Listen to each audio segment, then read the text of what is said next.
We're on time. Can you believe it?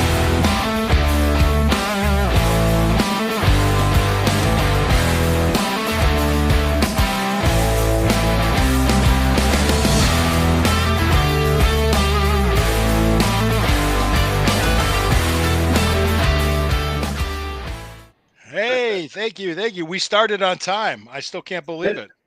Hello today. Good afternoon. Good afternoon. It is a Tuesday, February 11th. It's 12:35 p.m. It is time for the StewKast Wrestling Podcast. I am Lou Marconi at lmarconi251 on Instagram, at lmarconi1973 on X. My friend, partner, and hetero partner, Corey Castle, at Corey Castle everywhere. You can check out his podcast on YouTube, Spotify, and Apple Podcasts. You can check out this one on Apple Podcasts, Spotify, YouTube, with the Combat Zone Network, which is a subsidiary of the Fans First Sports Network. I also got my Fanatical Elf stuff through the Fans First Sports Network as well. Stirring the Pot, Burning River Browns Talk. Thank you guys for joining us. And check out our Sunday show every Sunday on Rumble called the Sunday Stew Pod. All right. We got a lot going on, Corey. How you been? That's very much true. I'm great. I got some yogurt in my beard probably because I don't see it. I don't see it. You're good. I just scarfed down a parfait. Yeah, you were eating before because lunchtime. We get you for. Thank you for letting us join you during lunch. We'll talk a little bit of elimination chamber setups that we're seeing on Raw and SmackDown because that's March 1st in Toronto, Canada, and seeing a lot of good stuff that's happening right now. So let's go ahead. So you watched some of the thing with Raw that Logan Paul ended the show with Logan Paul going over Rey Mysterio, or beating Rey Mysterio, I should say. And what was your thoughts on that? I didn't catch the match. Okay. You know what? I kind of did. I did kind of have a feeling that was going to be the results after watching the promo. Mm-hmm. I kind of had a feeling that they were going to go with Logan Paul over Right. over Rey Mysterio because of having him have that promo back and forth with CM Punk. Gotcha. What do you think of? I mean, I saw a little bit of the CM Punk stuff, and I saw. Well, so does that win then? The win over Rey Mysterio then guarantee him a spot in the Elimination Chamber match? my understanding, yes. Okay. Well, Yeah.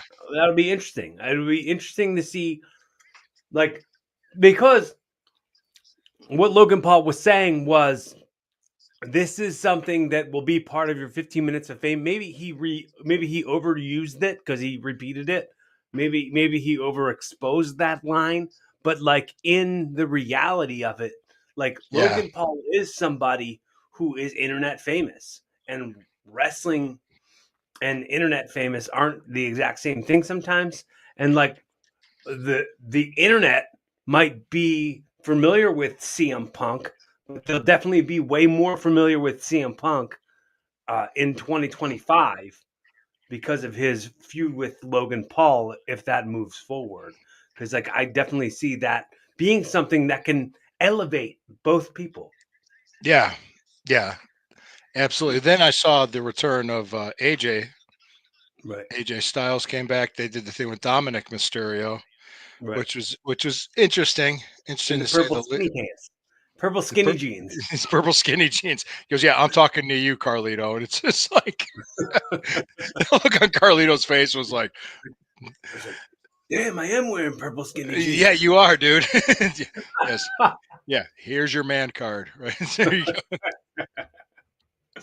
Perfect. I would wear purple skinny jeans, but maybe not to the ring. No, not out to the ring during a show. But all right, hey, you know what? Let's take a moment here to pause for a word from our sponsors. Thanks for staying with us. Great sponsors. Thank you. Another sponsor of the show, click out the link that's on the details of the show. It's called Hemisphere Coffee Roasters. Like I said, Hemisphere Coffee Roasters. Click on the link, order up some good coffee. They're a sponsor of the show. Thank you for joining us. We appreciate it. They're going to start having StewKast Wrestling Podcast themed flavors. Oh, they So are pretty soon they got a grape flavor coming out called purple skinny jeans. purple skinny jeans. We're gonna be talking about that purple skinny jeans. Grape flavored coffee, purple skinny jeans. I've never had grape flavored coffee, nor do I desire to have grape flavored coffee. Well, who knows if it would be bad or good? Maybe it would be good. It might. It actually might. You never know. Grape soda is good. Yeah, yeah.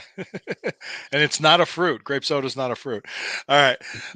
So anything else on Raw you wanted to talk about? Because they showed a little bit of the tag team stuff. Anything else? But Um, otherwise, they're building up to Elimination Chamber for March 1st, which is going to lead into WrestleMania, is what we're I'm seeing trying to here. think of what else I saw because I admittedly don't have Netflix anymore and Ah, have to watch all the highlights on YouTube yeah, of yeah, yeah. what But went see, down on yeah, Netflix. nothing else that really I stood out to me too much about it. I Um, mean, the AJ, and then AJ doing having the face to face with Braun Breaker. Uh, it'd be interesting. I think, and also they had Jey Uso choose that he was going after Gunther at WrestleMania. yes, yes, That was yes, pretty major. yeah. So he And I chose mean, instead of Cody Rhodes, he mhm. chose Gunther. Yeah, that's right. That's right. And they did that whole angle thing with that, and then I'm thinking they did the Drew McIntyre stuff too, but that was more of a SmackDown thing too. That was leading into the SmackDown. Jey Yeah, Uso did a really good promo to start SmackDown. I like right. that. And actually, I'm kind of looking forward to this one match. I don't know if it's just me or Charlotte Flair and Tiffany Stratton. Is that what they're going with? I believe so. Mm. I was under the understanding that they were going to go with Rhea. Really? They I were the I way I saw the promo. I don't know. I didn't see the promo with Tiffany. Okay, there was a SmackDown promo with Tiffany. The way they wouldn't have went out there and did what they did if they're going to go with Rhea. That's my thinking, but we'll see. I just definitely see Tiffany as more of a heel person, like her Hmm. personality, like her like Hmm. how the fans would view her, just the optics of it would seem as if Rhea would be the baby face that would better suit the heel that is Charlotte, because people are booing her, and like that's just their natural like instinct to just boo Charlotte. And it's like if they were gonna put Charlotte against Tiffy, the fans would be confused about who to boo. Mm, maybe, but it seems that's just the impression I got. I could be wrong. So Same. I absolutely. No, this is all flexible. It's ever evolving. yes, it is. Indeed, it is. So what else about what else about SmackDown did you want to talk about? Because there's also a movie we're going to talk about that's coming out next month. Which I think it's March 7th, which was the Mildred Burke movie. And people that are young wrestling fans might not know who she is, but go ahead. I I definitely. It's funny now because like going back on like hearing the rumors that we heard is that like Drew McIntyre was they said Drew McIntyre was allegedly. I'm doing air quotes for any of the people not watching the video and just listening to the audio. But I'd say the uh, Drew Mc the alleged heat was uh, that Drew McIntyre was frustrated at the Royal Rumble about certain people wanting to come there and just get their stuff in, right? And that Yeah. was one of the things that I heard, and then one of those people who would fit the idea of that would have been L.A. Knight, and then then L.A. Knight, well, Jimmy Uso and Drew McIntyre had a really good promo against each other on SmackDown. Mhm. Well, Drew cut a promo, and then Jay came out and cut a promo, and they had a cool back and forth. It was like, oh, you just didn't say yeet first. If you would have said yeet first, you would have been just as over as Jay just way before him. So it was or something like that. And like Jimmy does this like I mean, I think even more than Jay does, makes it like feel so real when he's like insulted or he's like, "Bro, I'm coming at you, bro. I'm gonna get you." Like Right. just the feel of that is Hmm. like The, the real fight feel. legitimacy. Yeah, The it legitimacy. feels Yeah. really real. And uh then LA Knight cut a really good promo. I don't know if you saw it, but he was Hmm. like he got the microphone he got the camera guy to come uh close Hmm. up to him, and he said, I just want to say, if all the boys that to all the boys watching, all men, you're watching this, or something catches you in the feels, cry it out. Go ahead and cry it out. It doesn't make you any less of a man. And he said, but then he turns it back and he goes, talk about the three things that are guaranteed in life. And he says, death, taxes, and Drew McIntyre crying like a baby. And it's like, it gets to a point where too much is too much. And he's like, I came out here, and I might have heard a fan over here even call you Drew McIntyre. Oh, Mackincryer. Then he went into it, and then right before he jumped in, he was like, "Oh wait, let me get my stuff in." With everybody saying, like, Let me get my stuff in. Not let me get my shit in. yeah, Let me not get like my. they don't say shit.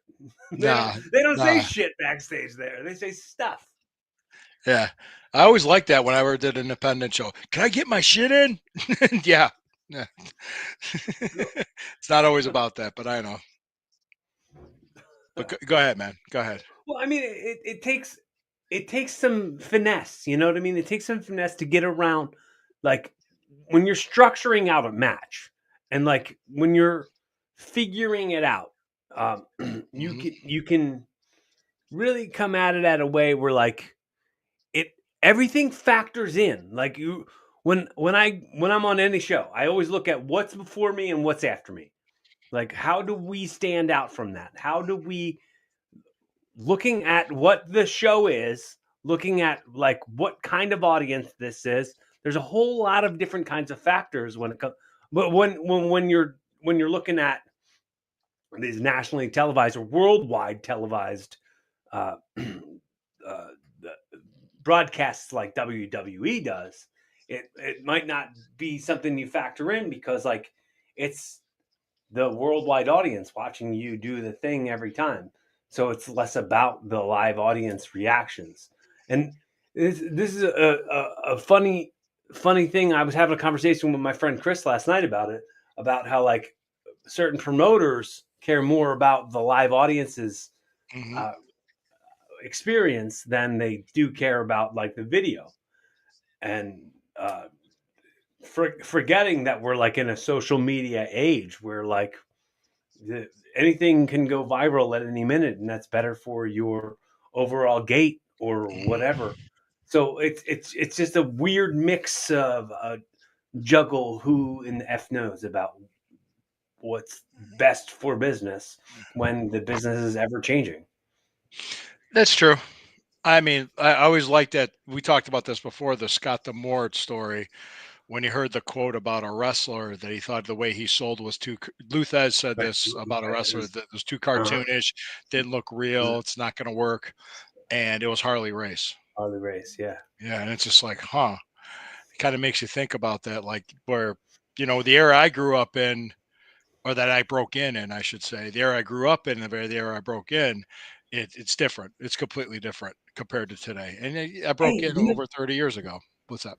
I have a question for you, and I've been meaning to ask you this, and I submitted this question to Jim Cornette's podcast to have him Okay. answer it, and it's never been answered. I'll do my So best. Go ahead. I imagine they didn't want to answer it or they didn't see it. But in I can't even remember. It might have been like You can't remember the 98, question or 98? 97. No, I remember the question. I'm trying to remember Okay. uh, what the backstage reaction was to there was like an NBC special that was like the secrets of pro wrestling revealed, Oh, and yeah. it was like uh, Skullduggery and All American Boy, and then there was like these people. They were saying like there were certain individuals in the business who are participating in exposing the business and kind of like reveal like that's they exposed gigging, they exposed like the post like for a body slam, like everything they kind of like broke it down They in a lot completely of broke ways. kayfabe. Yeah. What was it Mhm. backstage at what what was the personally, what was your thoughts on that when that came out, and then what do you feel like the business's backlash was to that? Well, there before that even came out, there was no such thing as kayfabe anymore. So Mhm. it was kind of like, eh. The bigger reaction was to the Eddie Mansfield's 2020 special with Stossel, which Mhm. was about 14 years before that. Right. So, yeah, Not in the year 2020. no, not in the year 2020. It was the ABC special. So what I'm talking about, what I'm just saying was like, we were just kind Sure. of like, okay, Sure. what? So yeah, whatever. We were laughing about it, like the stunt granny. Like we always, there's Mhm. always a stunt granny at the show. Microphone under the ring, make it sound worse. Not Right. always, but that's for the bigger arena shows. And there's not always a Right. stunt granny, but there's plants in the crowd, of course. Mhm. That's a part of it. It's a part of the business. So hey, we just kind of went like, like that, like whatever. People are still going to come because the most loyal are still going to stay loyal, and they still are today. Right. So it Yeah. really didn't bother me as much. It was like, well, they broke because there was also the masked magician giving away the tricks. Right. It was the same exact voiceover. Yeah, same thing, Mhm. and it's just Mhm. like do you really? I mean, it's like going. They treated it like going to a magic show. The lady's not Mhm. really being sawn in half, but there's an illusion to it.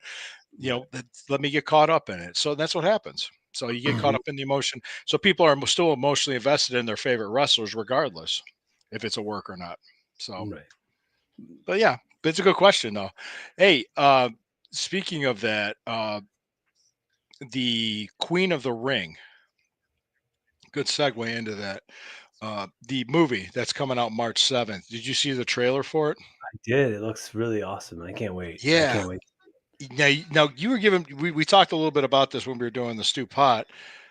Who's the director? Is the son of the director of the original Rocky? You said. Yeah, the guy who was the original director of Rocky, his son is directing this movie. And he said that he got the idea to to direct this movie because he got the idea and the suggestion to read the book Queen of the Ring about Mildred Burke by Mm, Jim Ross. Jim Ross gave him the idea to read mm. this book, and then he wanted to make the movie after. We said that Jim Cornette was involved somehow with it. Right. He works as an extra as an NWA promoter. He's actually in the movie, but is Jim Ross involved at all that you're aware of? I'm not sure. Yeah, I'm not all the way sure. Mm, I'm not certain. yeah, just so people But know, if you're a younger wrestling fan and you never heard of Mildred Burke, Google her. She was the gold standard of women's professional wrestling. I want to say in the 50s. she might be Back in my great great grandma. Yeah, well, yeah, she was somebody. She was a badass.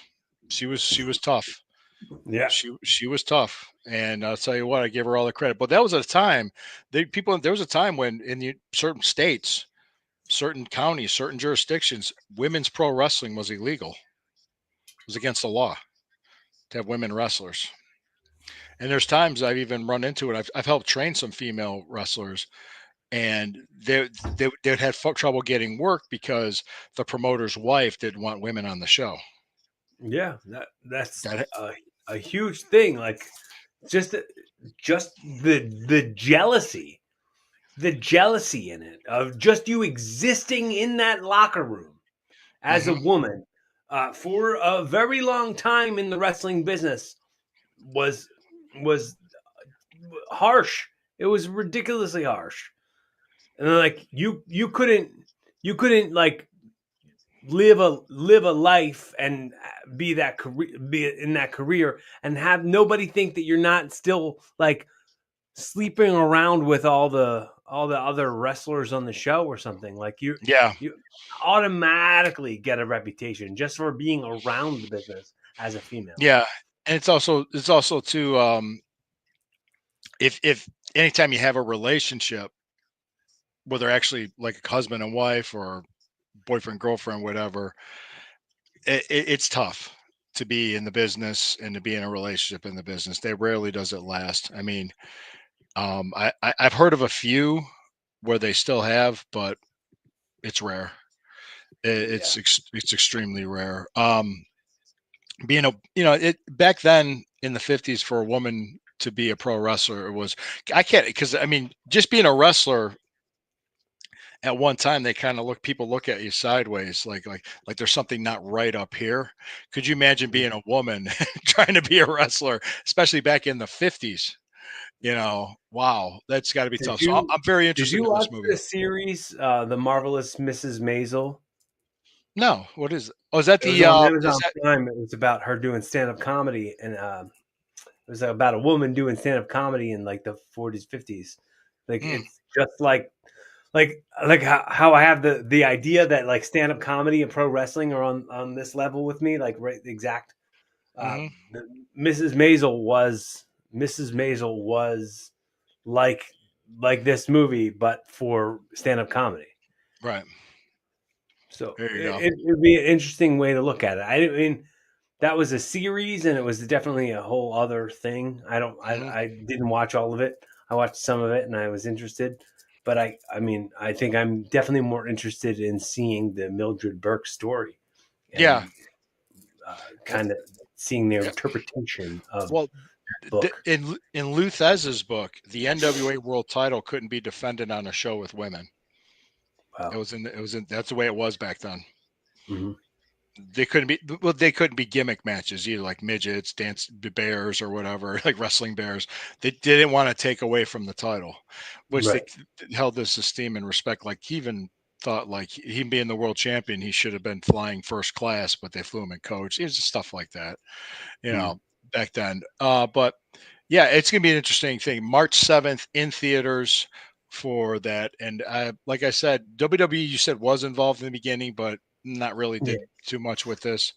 Things Hmm. change all the time. But hey, you know what? I definitely want to check it out and see it. So hey, next week we'll go over Raw and SmackDown again. Any other thing else wrestling related? And guys, we appreciate each and every one of you for joining us. Thank you. Like, comment, share, subscribe. Check out Hemisphere Coffee Roasters. We appreciate you. Appreciate each and every one of you. Thank you for joining us. Corey, did you have anything to add before we wrap it up? No, sir. No. All right. Hey, thank you guys for joining us. We will see you next week. Thank you.